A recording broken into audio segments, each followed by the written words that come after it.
Hello, good morning, everyone. It is shortly past 7:30 a.m., and we're here, Stephen, David, and Alex, on coffee buses and politics at this very early time of a Friday morning. Today, we have a shorter live stream because we'll be discussing the Police and Crime Commissioner elections, just to give you an overview about what's going on. What is a Police and Crime Commissioner? What does the role involve? What's happening on the 2nd of May? Who are the candidates standing for this role? And what is their record so far? We'll do a round of predictions as well. So feel free to put in the comments your questions and your own predictions about the Police and Crime Commissioner elections. And we'll also ask the question that you please feel free to participate as well in the comments whether we actually need to have a Police and Crime Commissioner role as a role in itself or indeed as an elected role. So let's start off by just explaining what does this role involve. What is the Police and Crime Commissioner? Stephen, do you want to make a start on this? Yeah. So it's been around for a little while now. It was one of the policies of the 2010 Liberal Democrat and Conservative coalition to put a police and crime commissioner in place.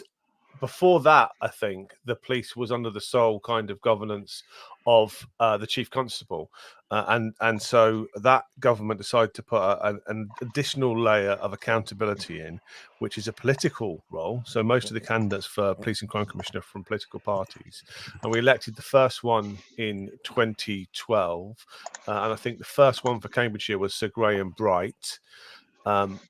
And it's in Cambridgeshire, at least, it's always been a conservative role. So the first one was Sir Graham Bright, then it was Jason Ablewhite, who left the role under quite interesting, well, quite disgusting circumstances, actually. And for the last 3 years, we've had Daryl Preston. And normally it's a 4-year term, like most of local government, but they pushed back the elections for a year last time. So Daryl in Cambridgeshire has only served a 3-year term because of COVID. And I think one of the problems with this, it's not on the same timescale as big local government elections. So it's not on the same timescale as the county council elections, which are a year later. It was last time because it was alongside the mayoral elections and the county council elections because of COVID. But now it's kind of off cycle, and this is like the big election for 2024, May 2024. But also it's something that people aren't really interested in, and so the turnouts are always quite low. And I think it's quite a strange role because people don't necessarily associate running the police with being a political concern, whereas most of the candidates are party political. All of the candidates in Cambridgeshire are party political.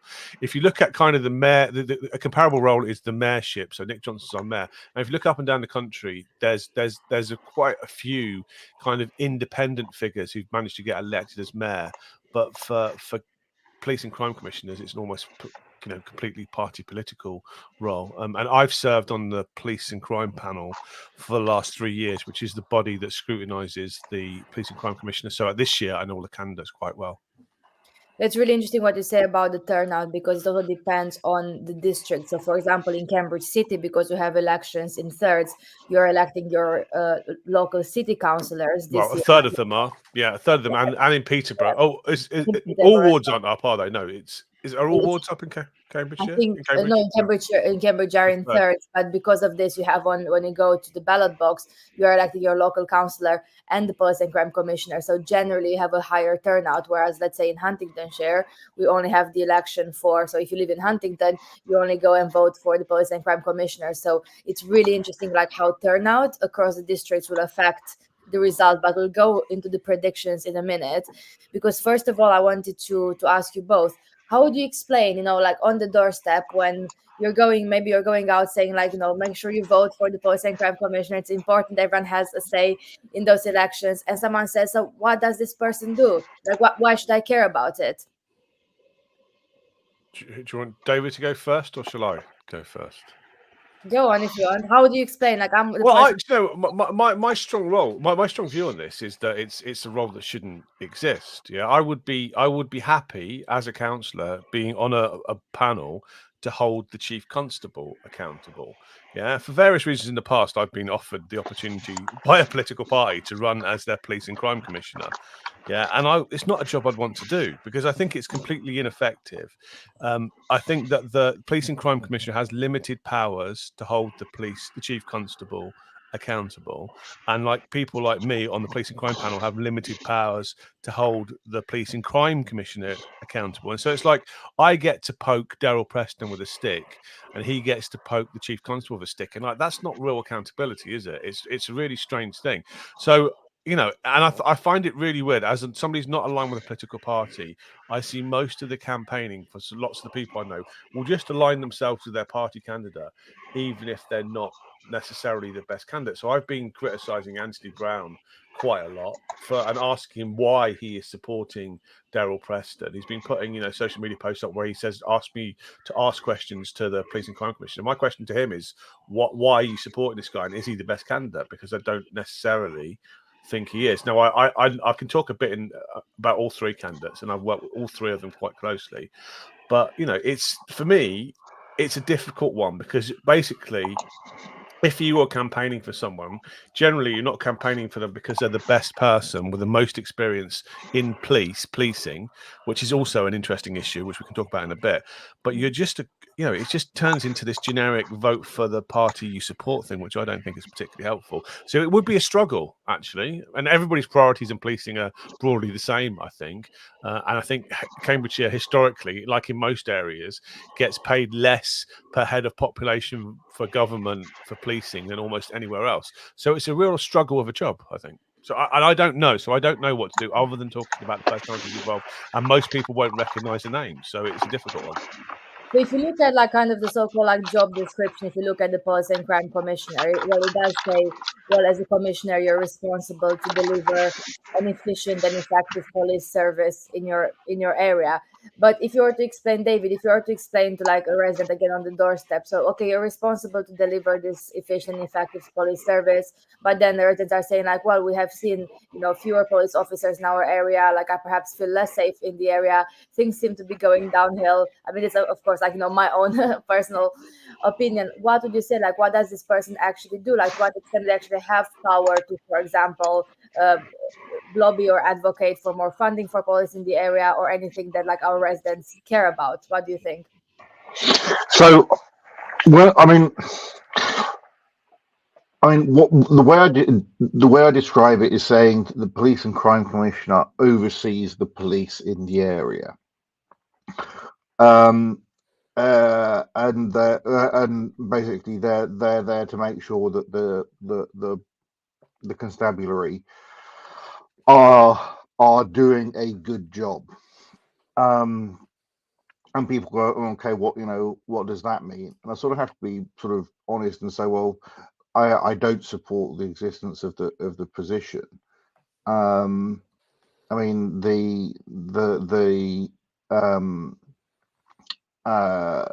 but if it's there, I would rather it was, I think it is, while it is there, needs filling, it might as well be somebody who I think is good. On your point, Stephen, about people voting for only campaigning because of political parties, I mean, I'm going to try not to be a bit rude here, but the one of the benefits of a political party is it's a heuristic. You're in an extremely unusual position in that you've worked with all three candidates. One of the things a political party does is it gives you an idea of the principles someone is coming from, and that is a way of sort of hopefully divining what they will do, and if they're broadly in sort of in agreement with what you'd like.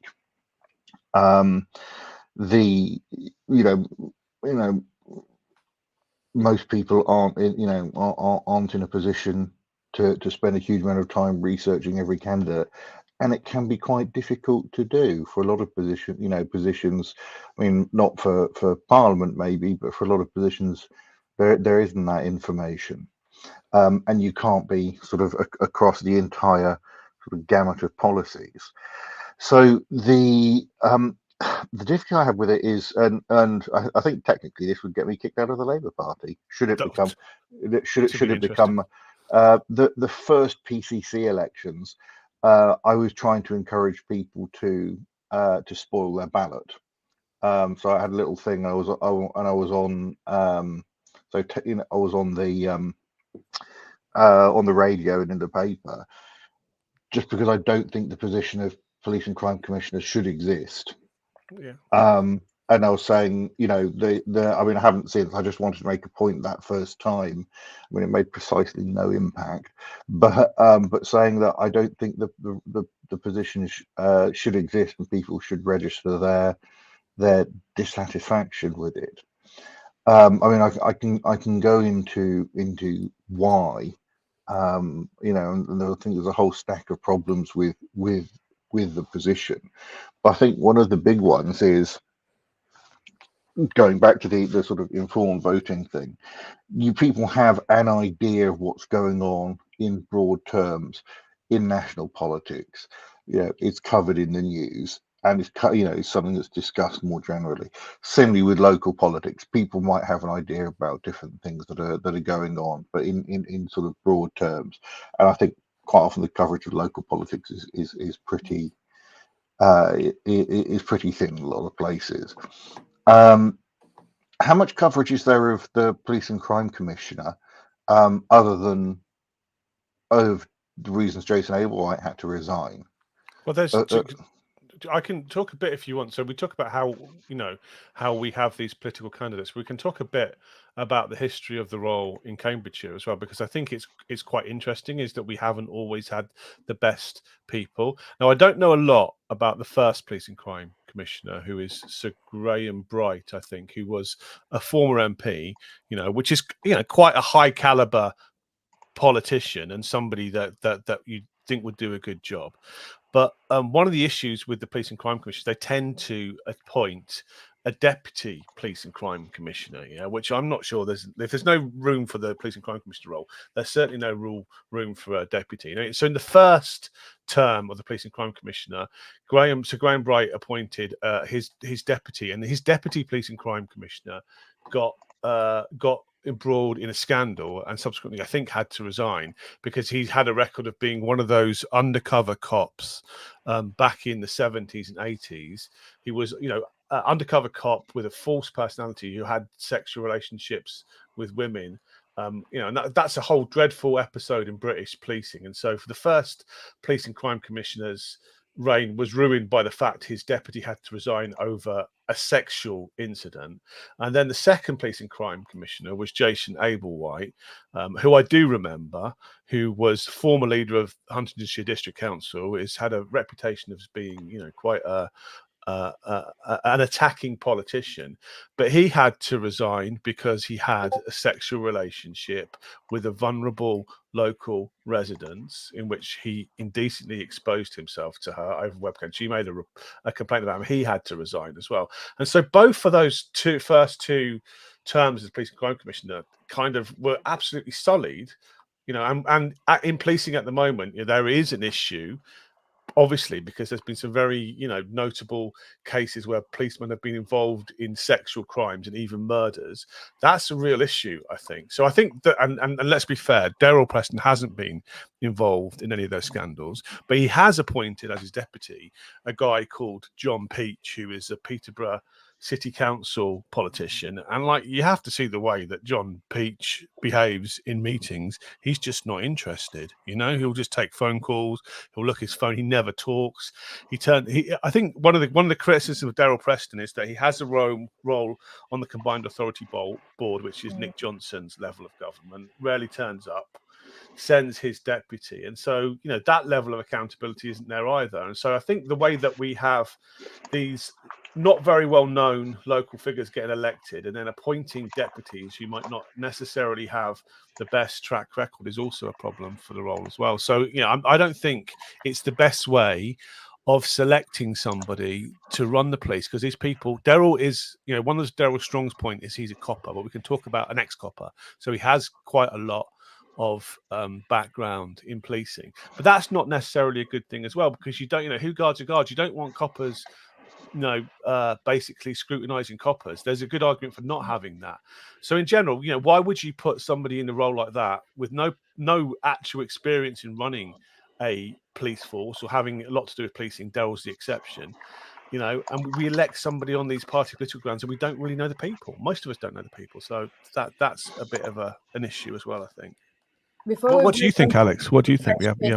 I want to bring in, because I know like we're already like 20 minutes in just going through the history, so I'm going to bring in some questions that always come up, and then some questions from the audience as well to received on Twitter before we go on to speaking about the candidates.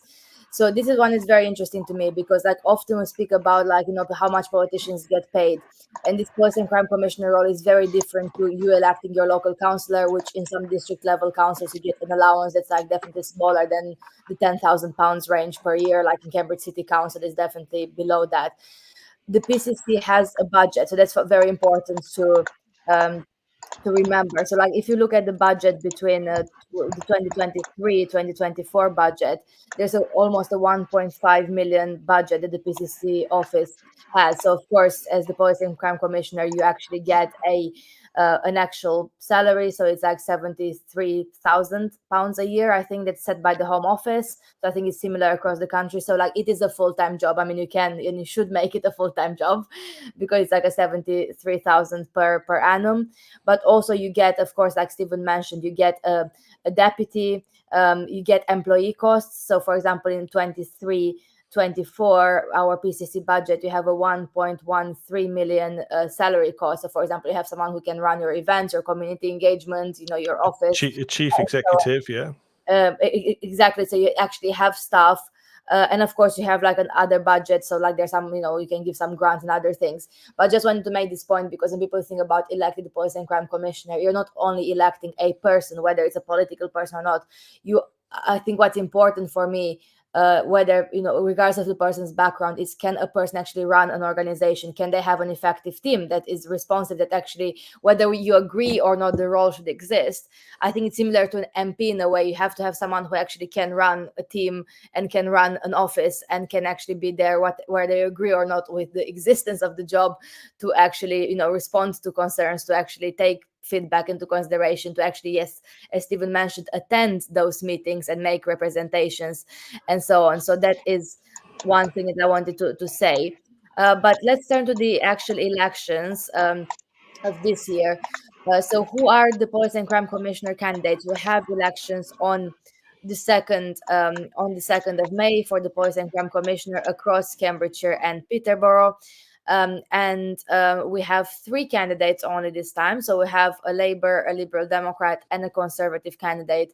And because, of course, I've been canvassing for Anna Smith, the Labour candidate, I will defer to Stephen on this question to talk through, like in a more non-partisan way, about the 3 different candidates and their strengths in terms of like all of them. So yeah, over to you. So it's interesting. There's only 3 candidates, isn't there? It means that the Greens and Reform don't think it's worth putting the campaigning money in to do it and putting the effort into electing somebody as well. So the 3 candidate thing shows you the level with which even the political parties consider this. I think that during the last set of elections, I mean, you might disagree, but I had a distinct impression that the local Labour parties were putting all their weight behind Nick Johnson. Nikki Massey for Labour did quite a good job. She came within about 20,000 votes, I think, of winning last time. And so it's interesting to have it out of an election year. So we've got these 3 candidates. So the first one is obviously Darrell Preston, who's the current incumbent. I like Darrell, having worked with him quite closely in the Police and Crime panel for the last 3 years. I like him enormously. He's a very straight up character, very, very personable, does get involved in local events and local politics. So if you want somebody to come and visit your school, Darrell will always turn up. Yeah, he's really good. I see him a lot out and about on the civic circle. So Darrell is the current incumbent. Then for the Lib Dem, so Darrell's an ex-policeman as well, which is interesting because a big question. So when I first met Darrell, I was quite impressed by the fact he was an ex-copper. After 3 years, though, I do wonder whether having an ex-policeman to run the police force is necessarily a good idea. By comparison, the Liberal Democrat candidate is Edna Murphy, who I serve with on the Joint Administration of County Council, as do you, Alex, as well, who is somebody I've got an enormous amount of time for, very considerate and considered politician, always makes excellent contributions to debate Edna's strength, I think, is not that she's involved with the police force, but she's a very experienced magistrate as well, which I think is interesting experience, because I think if you've ever been inside the court system, I mean, I've been to court with friends and a few times, and if you sit in a court for a day, you'll see quite how distressing that whole business is, and quite often not because it's the criminals getting involved, but that regular people get involved in crime and often face horrible consequences because of bad decisions. So Edna will understand criminal justice from that angle. Now, my feeling is, like I said for Labour last time around, but not this time around, I don't really feel like the Lib Dems are really pushing that too hard. I think, like most political parties, they've got limited resources, and it doesn't feel to me like they're throwing all their weight behind Edna. But I might be wrong on that. The third candidate is Anna Smith, who has got quite a high profile in local politics, because she's a former leader of Cambridge City Council, and latterly the deputy mayor for Nick Johnson. Now, normally the deputy mayor role would be, kind of a relatively insignificant role, but when Nick was off sick, Anna was the front person for the combined authority, because Nick had quite a serious heart operation, or very serious heart operation. So he was off for several months. And Anna was the front person for the combined authority during that time. And I think the general view amongst local politics is that she did an excellent job in that role, because the combined authority board is a very politically combustible situation. And Anna did a really, really good job, I think, of doing that. So you've got three different candidates. One's an ex-copper, one's a magistrate, and one's quite a senior local politician as well. So that's the choice between those three. My feeling is it's probably a two-horse race between the Conservatives and Labour, and that, I mean, Conservatives across Cambridgeshire will always have an advantage. They've changed the rules, haven't they, since last time, like with the mayoral election. So it used to be a single transferable vote, which was more of a PR, not completely PR, but a more proportional representation way of electing a mayor. So Nick Johnson as mayor got in by pooling Lib Dem votes after having fewer votes than the Conservative. Last time round, there was 2 rounds of voting. Last time it went to two rounds of voting, because in the first round of voting last time, Daryl Preston got 99,000 votes, Nicky Massey got 72,000 votes, and then the Lib Dem got 51,000 votes, which shows you kind of the political split across the county. I think this time, the Conservatives are really struggling nationally. So I think it would be natural to think that Daryl would probably win, but that gap from last time of 27 votes, I think, is completely closable. So I'm not actually sure. Most people would say they think the Conservatives are going to win, but I'm not sure. So what is your prediction then? You're just not sure. I think it's going to be really close, because, I mean, so we're going to talk in a second. You've got to go quite soon, but the Ely elections last night were quite close. They weren't close. Most of the local elections recently, you see a big decline in the Conservative vote, which might be perceived as a protest vote. But I think that gap is going to close significantly, and I think it is possible to close at 27,000 votes. So I think Daryl's a favourite, but I think that Anna Smith will run him very, very close, and perhaps even nip it. Yeah, they're very different types of elections as well. So what's your prediction on the Police and Crime Commissioner, David? I think Labour will win, and I think it's. I said, bearing in mind everything I said before, the question is how you scrutinise the police. I don't think the structures we've got are right, but those are the structures we've got, so it's important to have someone. Unfortunately, it's a second order election. People will use this as an opportunity to kick the government, and I think that is likely to let Anna win, which I would be quite happy about. Can I just say, if you're thinking about voting, well, hopefully you will vote in these elections, because I think it's important that we vote somebody competent.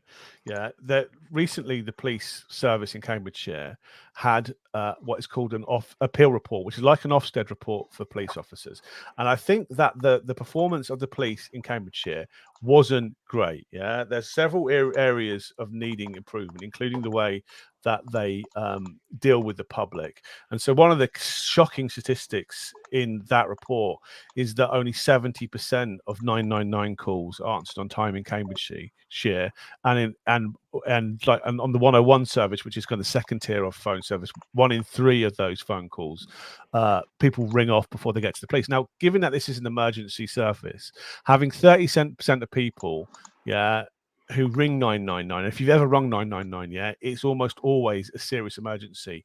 Those sorts of things are really difficult. So I would suggest that you Google Peel report. I'll put the link to the Peel report in the chat. And before you make your mind up who to vote, you should read that report, because I think it's always interesting to have an independent assessment, of how the police force is doing. So I think that before you make your mind up, everybody should read that report. Will be my suggestion. Definitely do read it. And also just to say thank you, there are about 278 people listening in now, so clearly there is some interest in the Police and Crime Commissioner elections as well. So I'll just say my prediction and then just move on to discuss Ely West last night before we end this live stream with our favorite bus route of the week. I'm not sure. I would hope. I think Anna Smith has a much bigger chance of winning than if the election was, let's say, last year, because of the national picture, because of the switch between Tory to Labour vote. I see this on the doorstep all the time. Like, a lot of the Tory vote is going to other parties, and a lot of the Tory vote is also going to a non-voter. I can't bring myself to vote for Labour or the Lib Dems or another party, but I'm not going to vote at all, or like I can't be bothered with politics anymore. So it will be very interesting questions around the turnout. Will affect it a lot, like how much people show up in the different districts, which is linked to whether you have other types of local elections, like council elections, or people are campaigning a bit more. If you think about the canvassing that's going on at the moment in Cambridge City, where every single ward has an election for at least one of the councillors, compared to, let's say, an area in Huntingdonshire where Anna Smith is campaigning, for example, like with me, and like I'm sure some other candidates are as well, but it's not the same level of like engagement because you don't have those council elections. So the turnout will affect a lot. Obviously, the national picture, the fact that I think the Tories had the lowest polling that they had in 45 years in the Ipsos poll yesterday, for example. So people who vote more national intention in this type of election. But I also think there's an element of people just wanting someone new in the role. Like, there's this element of like, we need some change. Things are not really going well. We need someone who's, has perhaps brings a different experience in the role. And I think personally that's where Anna's strength is, and and Edna's to some extent as well. The fact that don't come from that kind of police background. The fact that you can bring like a more community perspective, or a more like kind of other type of services perspective into the role. Because at the end of the day, if you're like a commissioner, your job is not to do policing yourself like on the ground. It's about coordinating the team, the service, making recommendations, engaging with the public, engaging with various stakeholders. And I think for example, running an organization, whether it's a business or like being a mayor, or like running any type of structure, is a helpful skill for that, regardless of whether it's in policing or not. But that's kind of my personal view. Did you add something even on that? Yeah, just want to say about running an organization, which has come up a couple of times, which I think is really important, because it's not just a political figurehead, it is running an organization. And having sat on the Police and Crime Commission for the Police and Crime panel for the last 3 years, attended all of the meetings for a long time, I genuinely thought, having never voted Conservative in my life, that I would probably vote for Daryl, because I thought he was doing a good job. But towards the end of his regime, there was a situation in one of the meetings where we had a member of the public asking a legitimate question. Now that member of the public has a reputation in political circles for being quite a difficult person, but he came to our meeting, asked what I thought was a legitimate question, and was completely shut down by the Police and Crime Commissioner's chief executive, Jim Haslett, who basically did a character assassination against this guy rather than answering his question. I was completely outraged by that. And regretfully, with hindsight, I wish I'd left the meeting, because we all have to deal with people who ask difficult questions, but the least we can do is treat people with respect. And subsequent to that, there's been some moves to change the way that complaints are handled inside the Cambridgeshire Police Force, and that they want to deal with things on a more internal basis. That's not resolved yet, and I find that deeply undemocratic. So I think, whenever a member of the public turns up at a meeting to ask a senior politician a question, the least we can hope for is to have that answered. So I certainly won't be supporting Daryl, mainly because of that reason, because I think whether it was him or his chief executive, but that behaviour, was one of the worst things I've seen in local government. And God knows we need to encourage people to come along and scrutinise what politicians are doing. We should be, we want to be encouraging people who turn up. Let's be honest, some of these meetings are not necessarily the most fascinating things in the world. No. And they take a lot of my time as well. It's like it's a difficult thing to be on because those are daytime meetings that take half a day, usually in Peterborough. So quite often they cost me a day off work, and so I mean that's a personal thing. But you can't expect it. Very few people turn up. They're broadcast live stream. Very few people watch them. Indeed, actually, HDC have an appointed representative to the Police and Crime Panel Board, a Conservative, who hasn't turned up to. I think she's turned up to one meeting in a year, and it was not a proper meeting, not a proper scrutiny meeting. So even some of the local political classes don't take it seriously, and I think the local Conservative group don't take it seriously as their member has the opportunity to set this up, didn't turn up. So I think it's something we all have to take seriously. And I think that whole point of making sure that whoever's in charge can run an organisation is a really key one. We have over 300 people now watching live, so thank you everyone for bearing with us as we debate the Police and Crime Commissioner elections. Now it's sorry, go on. Like I really need to move on to the next topic, but go on. One last point. This is perhaps another conversation at another time. Merge it with the position of mayor. Yeah, well, it is in London, isn't it? Sadiq Khan in charge of the police in London? I think it is. He is, isn't he? I think he is. There's not a police crime commissioner in London. He's because he's responsible for changes to the Met Police. And so absolutely, if we're going to have these metro mayors, then absolutely they should be responsible for the police force. And that it's one less election, and at least the accountability piece will be a lot stronger because people do know who the mayor is generally, and and Nick's faced quite a lot of scrutiny during his time as mayor. So I think that's an excellent suggestion and one I would support. Yeah, I think that's an interesting topic that perhaps we can do another live stream with someone who is working already on this, on the different layers of local government, because this is one of the, the other layers in addition to the mayor, of course, Police and Crime Commissioner, and all the other layers we usually speak about. So part of the discussion, we could perhaps have a debate with some special guests on about how to reform the different structures, including Police and Crime Commissioner. But until then, whatever we think about the structures, we have the elections happening on the 2nd of May. And I do encourage everyone to vote. I think it's important to participate in democracy. If we have those structures, we should do something about it and at least have our voice heard. I made a mistake. I think every ward is up for election in Cambridge. Is that right? Because you have three councillors. one council. So it's just in thirds. So like in every ward. So for example, in Abbey, you go like one councillor up for election. Consequence of that, I guess, is that Cambridge is going to have a much bigger role in electing the Police and Crime Commissioner than anywhere else, really. And so we're probably going to get a Cambridge-centric candidate, which probably, if we're trying to work out this has been a close election, it's going to be good for Anna Smith because Cambridge has traditionally been a Labour hotbed. Yeah, you're going to have more people voting for her, and so a greater proportion of the votes are going to go for her, perhaps, I think. I don't know. Yeah, it's interesting with the turnout, like Cambridge City and Peterborough, which are campaigning for council elections, and how this will impact turnout. And I'm sure someone will do some analysis after the elections. It's 8:10 almost, Alex. You were supposed to. I know it is time for Liberal Democrat coffee. Very briefly. So yesterday we had a result. Well, last night in Ely West, so that's East Cambridgeshire Council by-election. I just put this banner because Stephen made it. For those of you who watch this for the first time, we had a joke done by a councillor in the full county council about Liberal Democrats having too much coffee. So since then we keep it as the people with shorter money can afford these expensive coffees. There you go. Sorry. Councillor Bill Hunt for you saying about Liberal Democrat coffee. But anyway, we kept it as an internal podcast live stream joke. But it is relevant now, I promise, because the Lib Dems did hold their seat.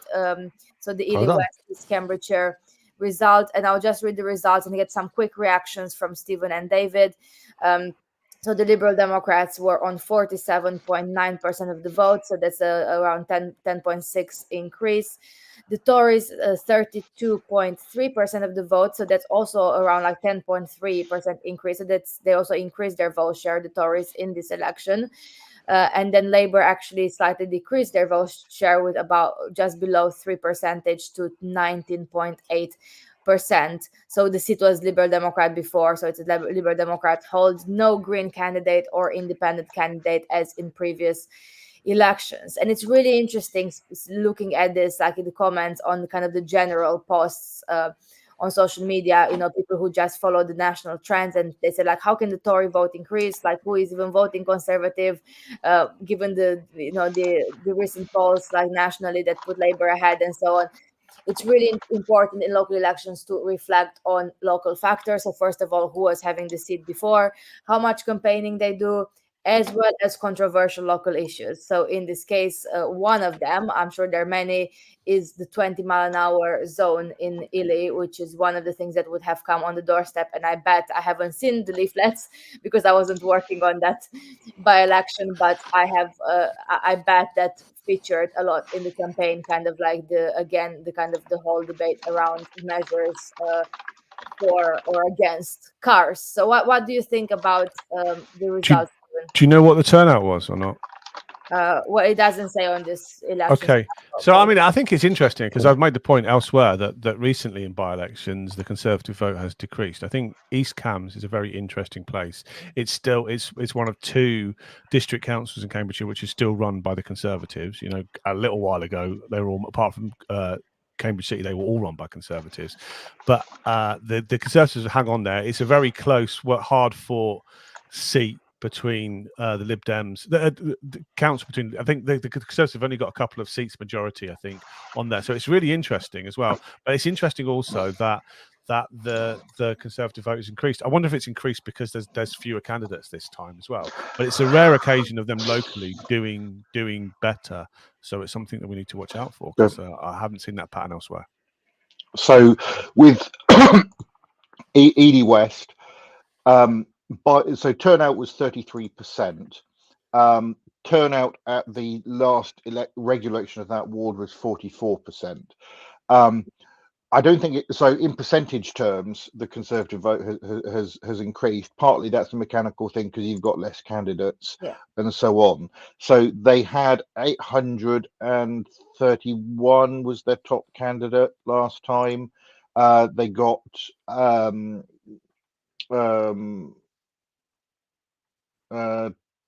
am I looking at the right place? But they didn't get that many this time. So I suspect it's a combination of local election will be local factors, 20 mile an hour, motorists, well, possibly, but also a core group of people voting and so on, and also as an opportunity to just kick the local, sort of kick off about local issues. Unfortunately, it's with a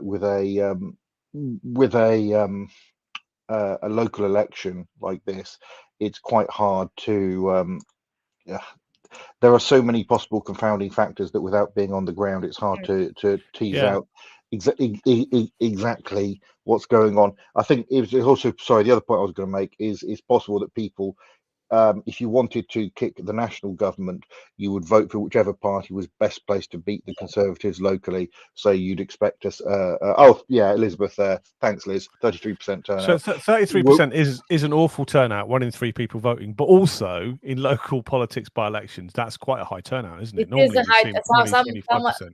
Some areas are one with like 15% turnout or something ridiculous. It is actually it's quite a well engaged public from the point of view of local elections, especially local by-elections. But nevertheless lower than last time. So the local factors are really, really interesting, and often, like, I think unless you go canvassing and campaigning, what a lot of people don't realize, and I definitely haven't before I went, canvassing, is how much local factors do play in local level elections, and sometimes, and how the national voting intention really doesn't translate. So the number of times I hear, for example, in Cambridge City when canvassing, well, I would definitely vote X party nationally. That's something I haven't changed. But in local elections, I'll give a chance to X or Y party, where I think I'll vote X as a way to keep Y out, or I'll vote, X party on this single local issue that's really important to me. And that is very different to kind of national voting intention. So that is one thing to keep in mind. I need to get on a bus to St. Ives very, very shortly. So what is your favorite bus of this week, Stephen and David? So last weekend I went shopping in Milton Keynes with my family, and then got bored and decided to take the bus home from Milton Keynes, which is the X5 and 905, and it takes a long time to get back from Milton Keynes. To drive to Milton Keynes in a car is 40 minutes, and it's like an hour and a half back on the bus. And so and you have to change. Well, it's not, I know, but for people like me, I mean, I enjoyed the experience because I sat there listening to my podcast, and had a bit of a snooze. So it was good, but it's to get to Milton Keynes, it's very, very quick to do it in the car and takes a long time to come back on the bus. But it was a very comfortable bus, so I thank you to Stagecoach for putting on comfortable buses for at least half the route. Mine is going to be the 201 from Stamford to Peterborough, because as it turns out, there's only one train an hour from Stamford, and I just missed it, so I was able to get the bus from Stamford to Peterborough. But I need to find a bus route for today that lasts just over an hour, so I can listen to the new Taylor Swift album, because that came out today. Well, can you give us your review on that next time, David? That's really important. I certainly, yeah. The important I didn't have you issue down as a Swiftie. Yeah, I mean, I'm vaguely aware, but it's when she came out with Folklore and Evermore, which I just think are just amazing albums, and I've been sort of listening a bit more since. So I'm actually the new one is the Tortured Poets Department. So I'm actually quite interested to hear that. Maybe we should segue from buses onto music and make this a music review podcast. And that'll kill our audience. 327 this morning, by the way. Can we invite Taylor Swift on? Yeah, we'll do that. She'll be on next week for sure. Yeah, I'm neutral on that one, so whatever, as long as I can invite one of my rapper R&B artists.